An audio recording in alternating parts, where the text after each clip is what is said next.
Fête de Ramadan des bœufs à des prix promotionnels.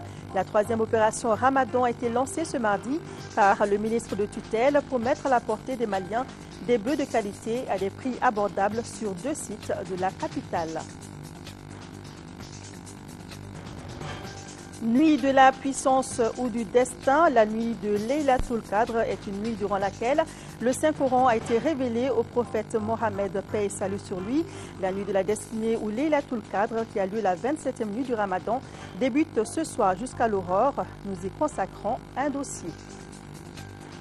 Notre portraitiste Souri Ibrahim Keïta nous brosse ce soir en fin de journal le portrait de Mamadou Doumbia, un prêcheur originaire de Bougouni. Sa particularité, il est non-voyant, mais il a déjà derrière lui 34 ans d'exercice de prédication grâce à la pertinence et au style de ses séances de prêche.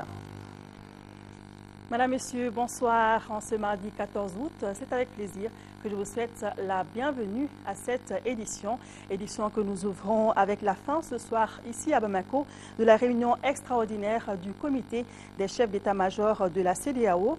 Au cours de cette rencontre de 2 jours, les chefs d'état-major ont discuté de la sécurisation des organes de la transition, de la réorganisation de l'armée malienne et de la reconquête du nord du Mali. Pour la partie malienne, les forces en attente de la CEDEAO seront les bienvenues, mais l'armée malienne sera au devant pour la libération des régions occupées. Le chef d'état-major général des armées, le colonel-major Ibrahim Daïrou Dambélé, revient sur les résultats de la rencontre. Il est au micro de Amadou Sankaré. Pour ces différents travaux, il y avait 3 phases. Une première phase qui concernait la sécurisation des institutions de la transition du Mali. Et une seconde phase qui consistait la réorganisation, l'équipement et la formation des troupes des forces armées et de sécurité du Mali. Et une troisième phase qui concernait la reconquête du Nord. Donc la première phase, dès le retour de notre président de la République, qui a notifié qu'il fait confiance à nos forces armées et de sécurité. Donc la première phase n'aura pas sa place, elle aura comme place uniquement le soutien de nos forces de sécurité par leur équipement et leur donner certaines expertises qui leur manquent, telles que les vérificateurs des troupes, les actions de troupes antiterroristes. Uniquement, c'est quelques savoir-faire techniques qui leur manquent. Mais pour la deuxième phase qui est la formation et l'entraînement de nos troupes, là, nous sommes convenus, d'accord sur les mêmes points. La deuxième phase, c'est la même chose. Et pour la troisième phase, c'est ce que la population du Mali et le peuple malien attend le plus. Donc, sur cette phase, nous sommes tous convenus pour la reconquête du Nord. Bien qu'en amont, il y a un travail de négociation, mais toujours pour cette reconquête, toujours c'est les troupes maliennes d'abord. Personne ne fera cette guerre à la place du Mali.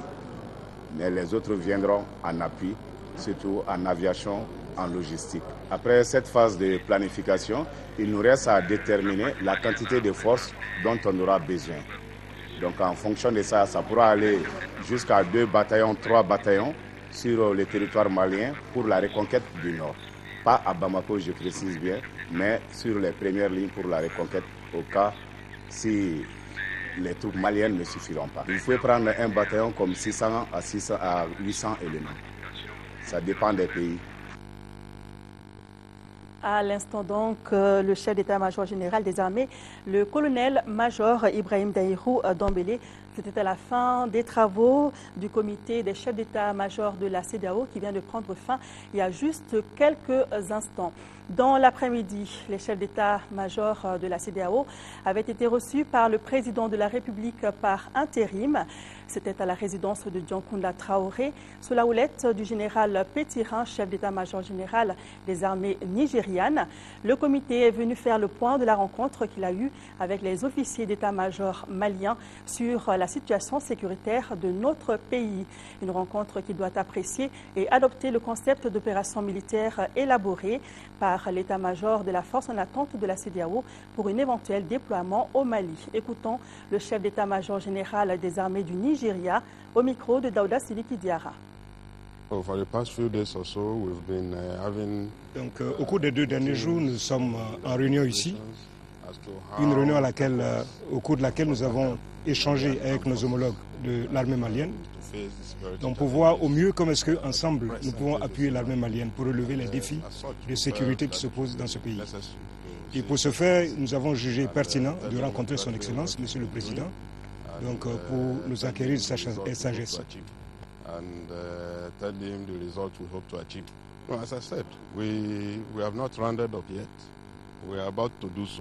Rien n'est encore conclu.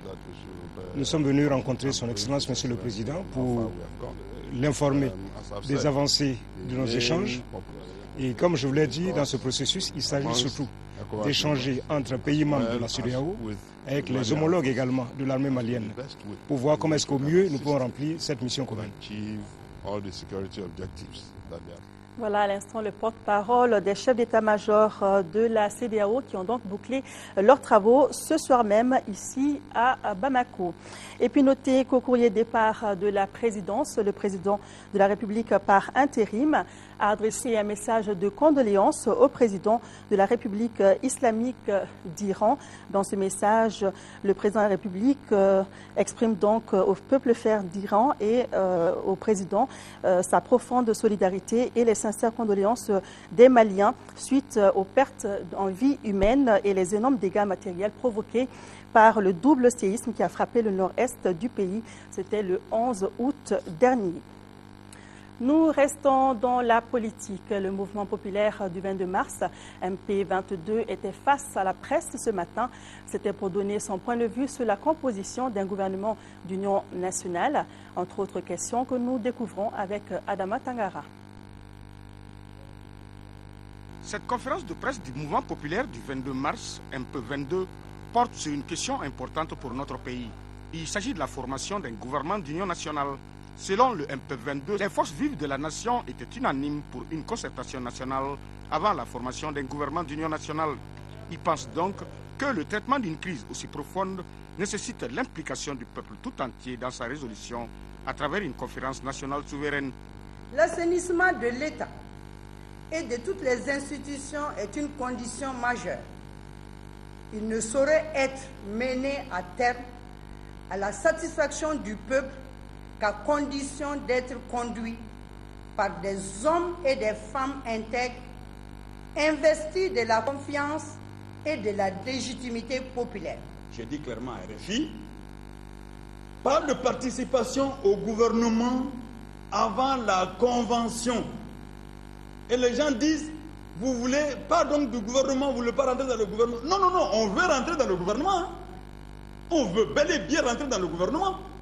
Mais on va rentrer dans un gouvernement après la convention, si cela est nécessaire. Le MP22 pense que la résolution de la crise du Nord relève aussi de la souveraineté du peuple, seul à même de demander une intervention étrangère et vouloir internationaliser la question et faire du Mali un champ de bataille où les populations seront les principales victimes. Autre point de presse organisé ce matin, celui des responsables du cadre de concertation, de réflexion et d'action du mouvement Gandakoy.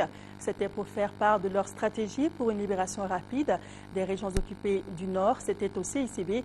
La conférence a été suivie par Nando Dambeli. Information sur le processus de libération des régions occupées du Nord du Mali.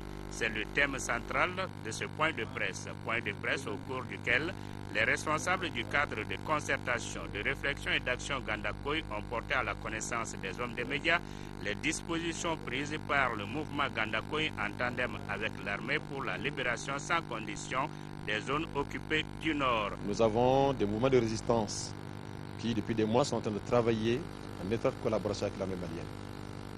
Et je pense qu'il y a des choses éminemment importantes qui se passent entre eux. Et nous sommes convaincus que la reconquête du nord du Mali ne se fera qu'en tandem avec ces mouvements de résistance et l'armée malienne. Et bien entendu, tous les alliés, CEDEAO et autres, qui peuvent apporter leur appui. Articulant sa communication autour de 5 points, le conférencier a entre autres lancé un appel au mouvement pour une cohésion interne, une invite au gouvernement pour soutenir les mouvements d'autodéfense et autres mouvements spontanés de jeunes engagés à donner leur vie pour la libération des régions du Nord occupées par les bandits armés et leurs complices. Et pour boucler ce chapitre politique, suite aux rumeurs véhiculées par certaines presses, le FDR, dans un communiqué parvenu à notre rédaction, se dit fidèle à son engagement pour la démocratie et la République et respectueux du rôle d'arbitre dévolu du président de la République par intérim. Aussi, le FDR a décidé de participer au gouvernement d'union nationale et invite toutes les parties prenantes à accompagner le processus de réconciliation nationale en cours. Après la politique, parlons solidarité. Des vivres de première nécessité et des médicaments d'une valeur de 100 millions de francs CFA viennent d'être remis par la Turquie au gouvernement malien. Ce don destiné aux personnes affectées par la crise de la partie nord de notre pays est un geste conjoint de l'agence turquoise, donc de l'agence de Turquie pour la coopération internationale et de la Fondation turque des affaires religieuses. Le don a été reçu par le ministre de l'Action humanitaire, de la solidarité et des personnes âgées et c'était à l'Office des produits agricoles du Mali, au PAM. Le reportage est de Salima Tadao. Ce don ainsi remis aux populations victimes de la crise de la partie septentrionale de notre pays constitue pour la Turquie une marque de solidarité envers le Mali. Ces dons sont composés de 110 tonnes de riz, 20 tonnes de sucre, 4 tonnes de poudre de lait, 30 tonnes de mil, ainsi qu'environ 2 tonnes de médicaments. En tout, 164 tonnes pour un montant total de 150 000 €, soit près de 100 millions de francs CFA. Le bénéficiaire, qui est le Mali, apprécie à sa juste valeur ce geste qui va non seulement soulager les peines des personnes vulnérables, mais aussi renforcer la collaboration qui existe entre nos deux pays. Et les produits qui nous ont été donnés vont directement répondre aux besoins des populations qui sont nécessiteuses. Aujourd'hui, ce sont des populations qui ont du mal à s'approvisionner en denrées alimentaires. Donc c'est vraiment un geste qui est le bienvenu et ce n'est qu'une coopération qui va s'élargir encore davantage. En recevant ces vivres et médicaments, le gouvernement malien voit ses capacités se renforcer pour venir en aide à ces populations touchées par la crise sécuritaire et alimentaire des régions nord. Autre geste de générosité, l'ONG internationale islamique Relief a fait don de 11 tonnes de vivres au ministère de l'Éducation, de l'Alphabétisation et de la Promotion des langues nationales. Ce don composé de riz, de sucre et d'huile est une contribution de cette ONG humanitaire pour soutenir les élèves déplacés du Nord qui doivent suivre des cours de rattrapage d'ici leurs examens prévus en octobre 2012. Le secrétaire général du ministère de l'Éducation, Denis Dougnon, a remercié l'ONG pour le geste. Pour Mohamed Touré, directeur de l'ONG islamique Relief, ce geste, c'est pour appuyer les autorités pour le développement, la sécurité alimentaire et la protection des enfants. Et puis cette bonne nouvelle, il n'y aura pas de rupture de bœuf sur le marché cette année malgré la crise au nord. Cette assurance a été donnée par le ministre de l'Agriculture, de l'Élevage et de la Pêche. Moussa Léo Sidibé a procédé ce matin au lancement de la 3e édition de l'opération Ramadan. 2 sites sont retenus à cet effet au niveau de la capitale. 600 bœufs sont en vente promotionnelle sur les sites. Les prix varient de 100 000 à 250 000 francs CFA. Mohamed Diarra est allé voir. Cette 3e édition de l'opération Ramadan se déroule sur 2 sites au niveau du district de Bamako. L'annexe du terrain Chaba en commune 4 et le terrain municipal de l'hippodrome en commune 2. Et justement en commune 2 où a lieu le lancement de l'opération, environ 300 bœufs seront en vente promotionnelle. Les prix aussi entre 100 000 francs et 250 000 francs CFA. L'opération vise le développement du sous-secteur de l'élevage. L'opération Ramadan de cette année permettra d'approvisionner le marché du district avec l'apport de 600 bovins, les fourchettes proposées. Vous avez le premier choix qui est marqué au vert de 200 000 à 250 000. Le deuxième choix, marqué au jaune, de 150 000 à 200 000.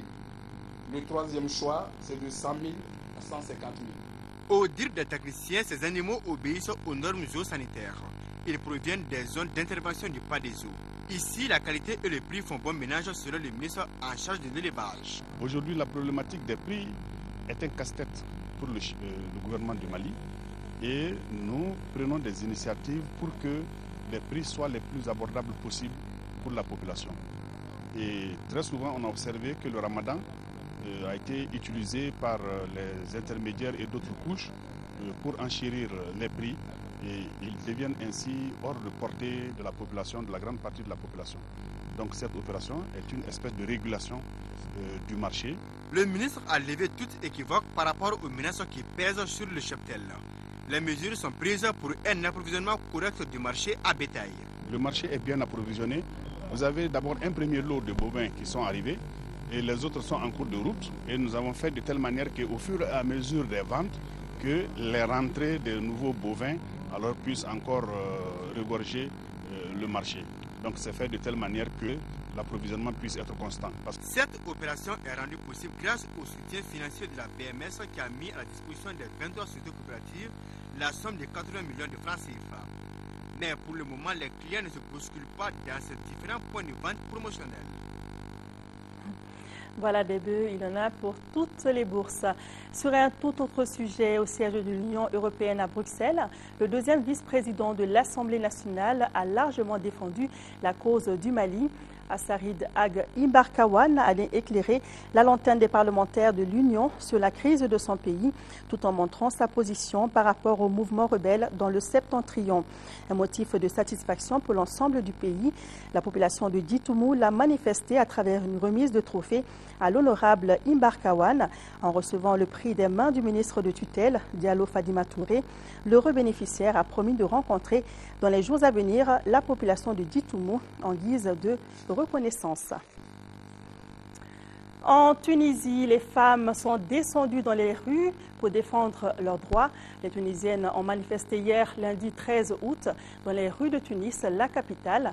Une grande marche pour protester contre l'article 27 de la nouvelle constitution en préparation. Ce texte dit que la femme est complémentaire de l'homme et non son égale. Les femmes ont choisi ce 13 août pour défendre leurs droits. C'est la date anniversaire du Code de statut personnel tunisien proclamé il y a 56 ans, un texte très progressiste en matière de droits des femmes.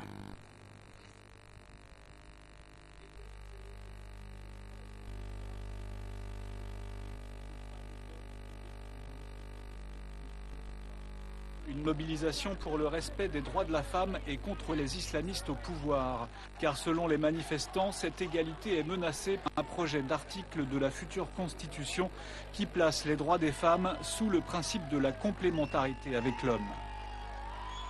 La femme tunisienne n'est pas le complémentaire de l'homme. La femme tunisienne est une part entière, elle est l'égale de l'homme. Et on est là pour montrer ça. 13 août 1956, 13 août 2012, ce lundi, Tunisiens et Tunisiennes célébraient également l'anniversaire de la promulgation du Code du statut personnel. Un ensemble de lois édictées au lendemain de l'indépendance par le président Bourguiba instaurant l'égalité des sexes, sans équivalent dans le monde arabe.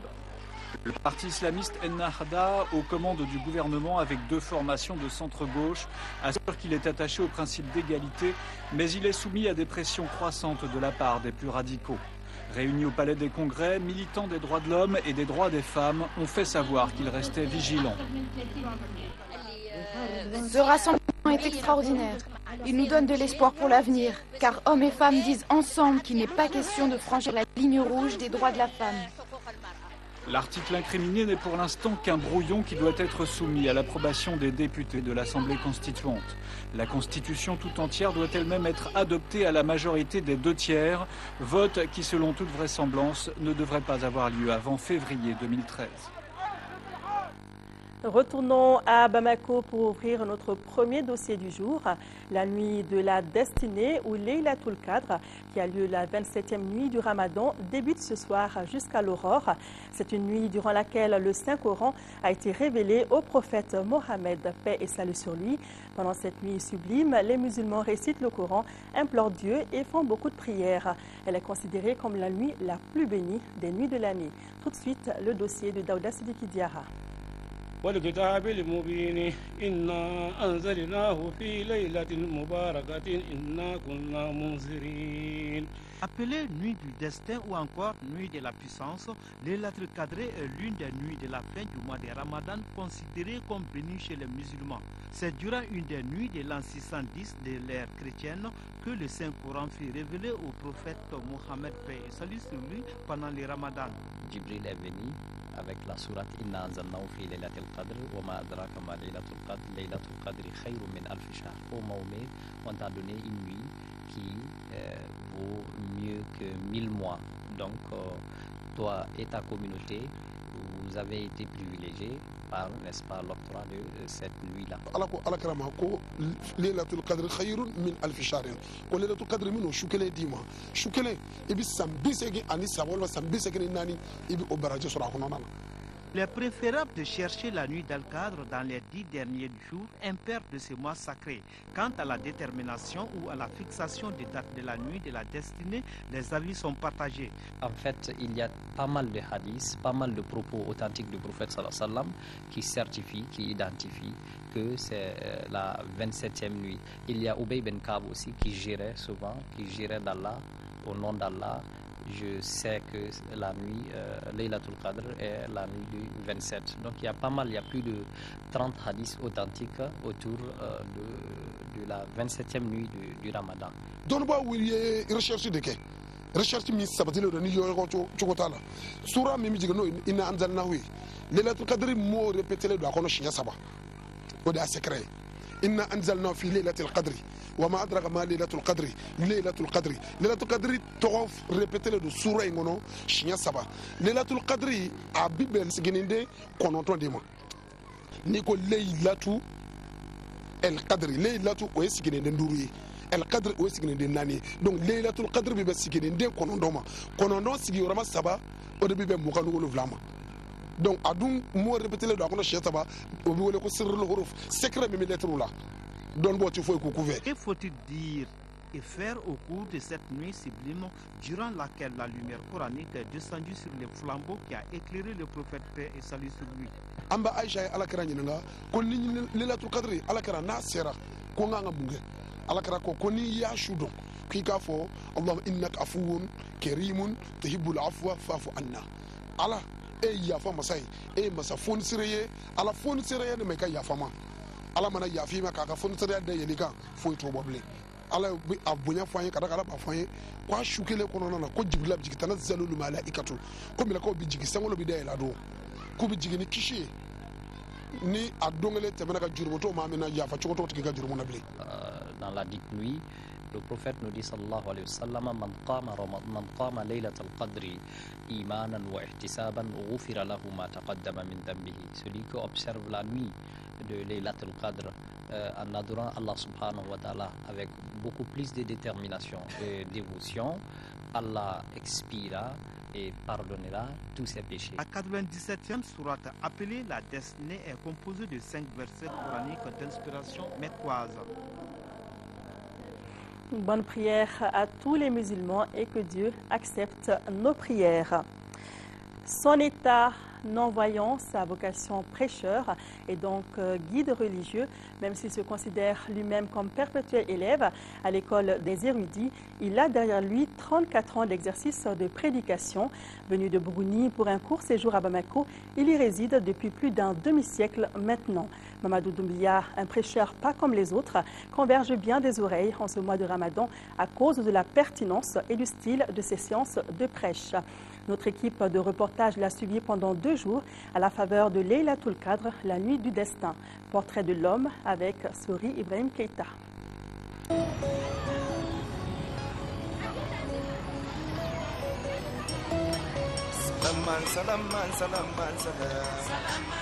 Depuis 34 ans, sa voix plane sur Bamako pour prêcher les bonnes paroles de Dieu.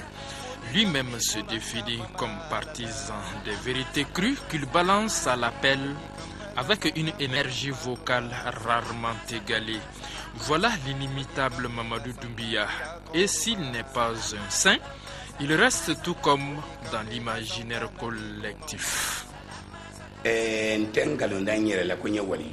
Je ne suis pas un saint. C'est un boubou trop ample pour moi. Tantôt samana ka taa se minɛn dɔ kɔnɔ n y'o minɛ o tigi la joona duloki min tɛ bɛn i ma n'i y'a dɔn a bɛ bonya a bɛ fofo. Venu de Kimibougoula, son village natal dans le cercle de Bougouni, pour un traitement, il n'en est pas parti depuis 57 ans. Ne ma papier ye dɔnkili arabukan alphabet 28. J'ignore l'usage du papier. Seule la culture de ma mémoire m'a donné les connaissances qui sont miennes. Je suis né en 1951. J'ai perdu la vue 4 ans plus tard suite à la rougeole. Venu à Bamako pour traitement, les médecins ont signifié à ma mère que c'était peine perdue. Ils s'étaient engagés à payer notre frais de transport au retour. Ma mère a répondu qu'on en avait encore pour quelques jours. Depuis, je n'ai plus quitté Bamako.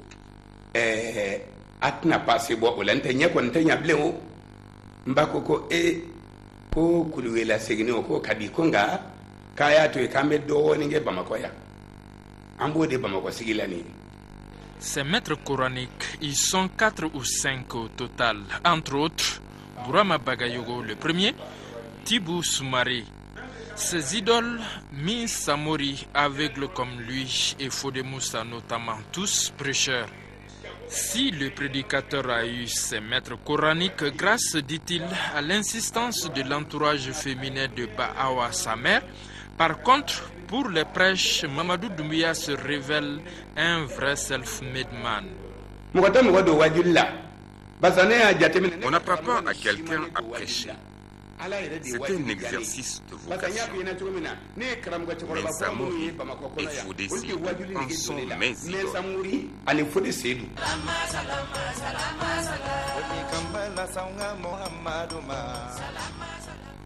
Certes, il ne se considère pas comme faisant partie des premiers prêcheurs des temps modernes à Bamako, mais incontestablement comme l'un des précurseurs des prêcheurs Belfort, très au fait de l'actualité. Actualité koni la kalikadne kosobe kadaka ni ka kisa bege ga wajili bege Firauna ni Musa yi wonsro do mena amajade Firauna trabajila o be fenya on demso no maralila wa o be fenya on ga fama no blasralila wa. Je préfère parler de l'actualité plutôt que de parler de l'histoire.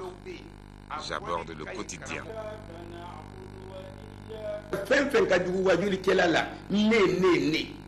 Parler de soi n'est ni convaincant ni fédérateur.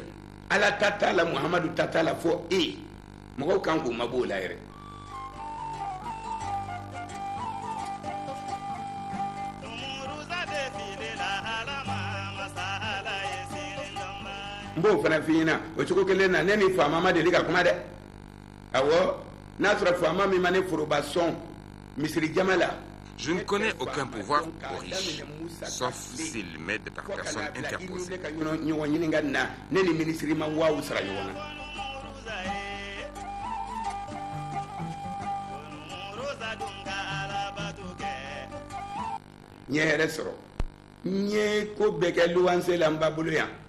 Nimba anye makariko sugu bege luanse ou la makoya anye du segin de luanse la volonté nganga yorosro. J'ai eu des avantages. Une maison après beaucoup de randonnées à travers Bamako, un véhicule, 4 femmes, etc. Je n'envie pas les riches. Awo imana fen 20 milliardaires au boulot o nyogon wakili ni mbembulo salli ala Muhammad. Parmi ces fiertés, 4 femmes, une trentaine d'enfants, une maison à la sueur du front, un véhicule acquis grâce à une bonne volonté et un pèlerinage à la Mecque financé suite à une collecte initiée par Radio Liberté. En 1996, tous les mois de Ramadan, je transforme mon émission Kibardouma en prêche. Donc j'ai lancé un avis. Le lendemain, il est venu. Je l'ai programmé les mercredis et puis les samedis. Il a une certaine connaissance de notre société. Il a fait une analyse réelle du comportement de tout un chacun. C'est une personnalité qui est bien écoutée, qui est ancrée dans notre société et qui ce qu'il dit réellement reflète la réalité de notre société. On apprend toujours avec lui. C'est sa différence avec d'autres prêcheurs. Parmi ses préoccupations de l'heure, le respect de la nuit du destin. La nuit du destin est très importante. Cette nuit vaut 83 ans et 4 mois. Qui en dit mieux? La déperdition de nos mœurs.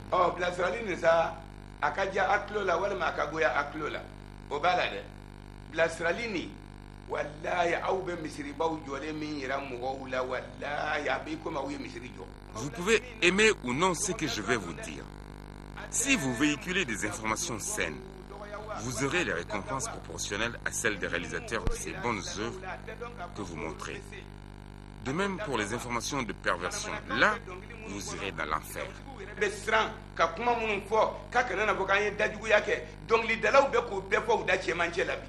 Et la double crise politico-sécuritaire au Mali.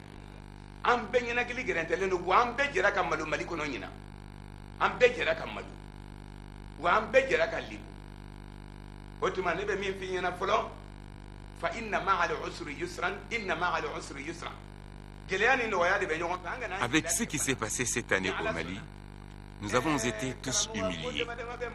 Mais le Mali s'en sortira avec les aumônes. Le bateau Mali aurait pu chavrer le 19 novembre 1968, le 26 mars 1991, le 22 mars, 30 avril au 1er mai 2012. Mais non, le Mali restera debout.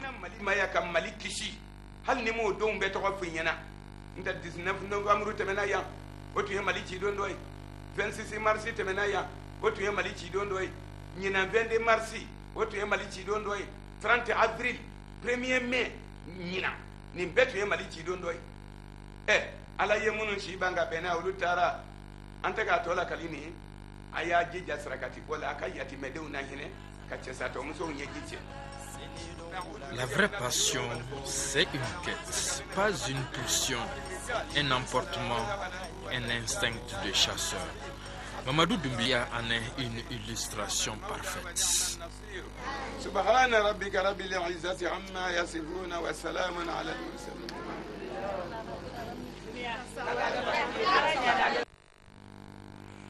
Merci Sori pour ce beau portrait de Mamadou Doumbia en cette nuit de Laylatul Qadr. Si vous en avez l'occasion, allez écouter ses prêches. Et puis ce communiqué a porté à votre attention le ministre de l'Administration territoriale, de la décentralisation et de l'aménagement du territoire convie en réunion les personnalités membres de la Commission nationale d'observation de la Lune chargée de la fixation des dates des fêtes musulmanes et du début du mois de Ramadan le vendredi 17 août à partir de 18h dans la salle de conférence de son département. Il est par ailleurs demandé aux imams des mosquées et à tout fidèle qui apercevrait le croissant lunaire d'en aviser la commission nationale, la commission locale d'observation de la Lune et de sa circonscription qui, à son tour, informera après vérification la commission nationale avec précision des noms, adresses et qualité des témoins. Les lignes téléphoniques 20 22 42 12, 20 22 42 67, 20 22 34 09 seront disponibles pour toute communication éventuelle avec la commission nationale. Il est à rappeler que tout témoignage en cette circonstance pour éclairer la commission nationale dans sa décision est un devoir religieux. Mis à la disposition des fidèles musulmans pour toute communication éventuelle avec la Commission nationale d'observation de la Lune. Le 20 21 42 12, le 20 22 42 67, le 20 22 34 09. Et c'est la fin de cette édition. Merci à vous de l'avoir suivi. Demain, retrouvez Amara Malé Diallo à 10h, Nyanya Loutraoré à 13h. Quant à moi, je vous donne rendez-vous, Inch'Allah, pour les éditions du soir. Merci de votre fidélité et merci de rester de cœur et d'action avec nos compatriotes des régions du Nord qui vivent sous occupation. Merci et à demain.